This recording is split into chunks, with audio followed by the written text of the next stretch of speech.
Good afternoon, ladies and gentlemen. Good afternoon, colleagues. Key factors supporting the rise. We're now facing the particular challenge that we have the post-lunch session.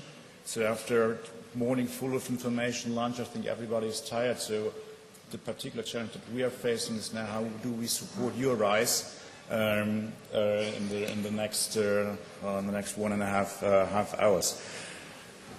I'm quite happy and I'm quite honored to chair this session, and I do it with great pleasure because we have a very interesting panel with us. There are 3 cluster organizations from Europe which are among the best ones, and I'm really proud to say that because they have received the so-called gold label of European Cluster Management Excellent recently.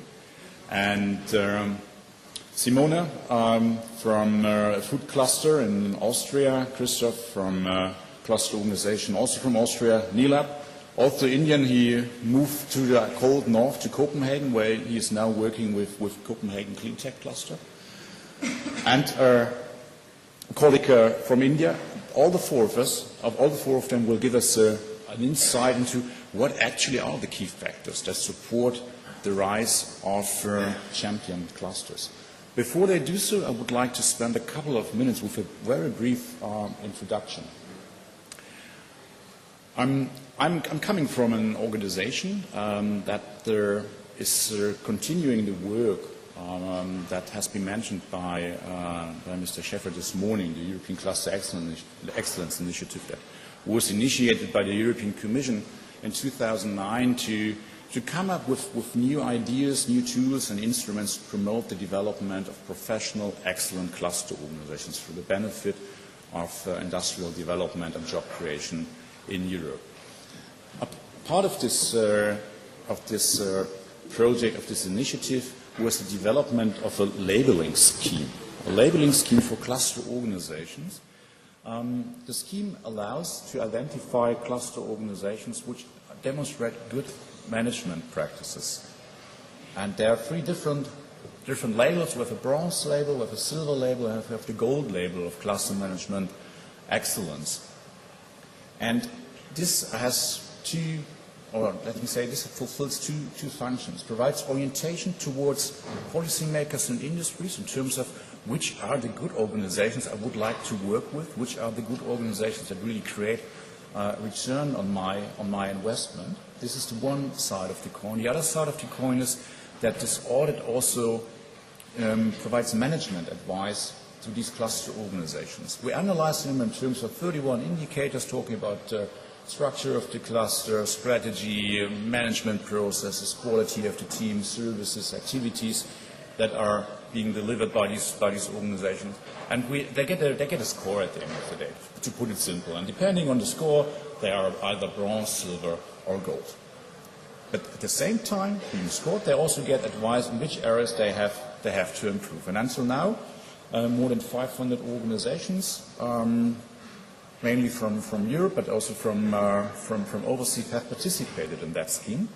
And the 3 organizations from Europe I have with me on my panel, Copenhagen Clean Tech Cluster, Clusterland Oberösterreich, and the Food Cluster of Niederösterreich, have been awarded with the gold label of Cluster Management Excellence. And the colleagues will give a more detailed insight into their work and try to convey what makes them excellent. Before they start, let me just throw some buzzwords into the discussion. What makes a cluster organization actually excellent? First of all, clusters are networks.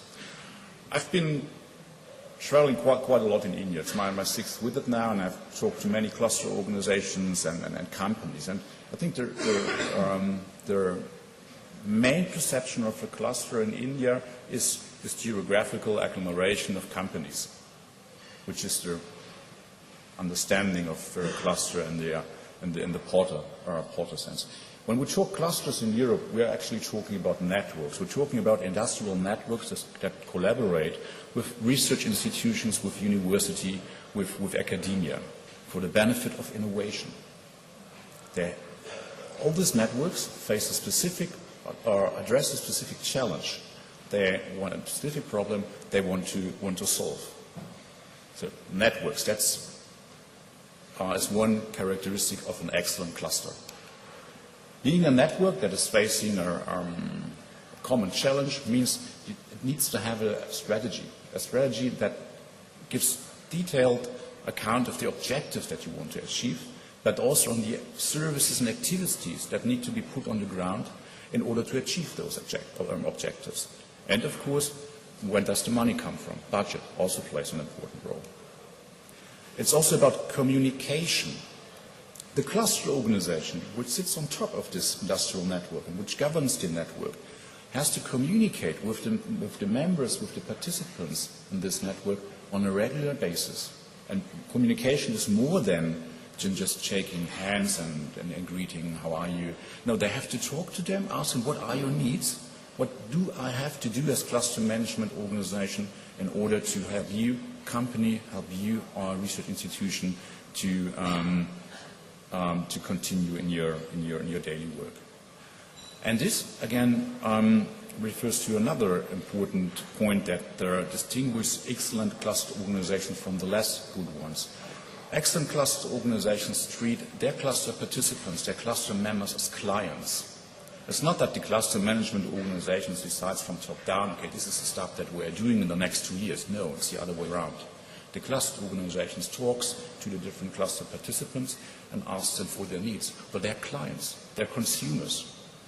And based on the feedback the cluster organization gets from the cluster participants, they develop services and activities that really cater to the needs of the cluster participants. And this can be done only by an experienced team. It's not only about the size of the team. Of course, you need the more cluster participants you have, the more people you need. It's also about the quality, the professional experience, the educational background of the people that are working in these cluster organizations. Having said that, just as I said in the beginning, just a few buzzwords to set the ground. I would like now to hand over the floor to Christoph, who's representing Clusterland Ober-Austria, one of the leading cluster organizations in Europe, and he will take us through the world of Clusterland. Christoph, the floor is yours.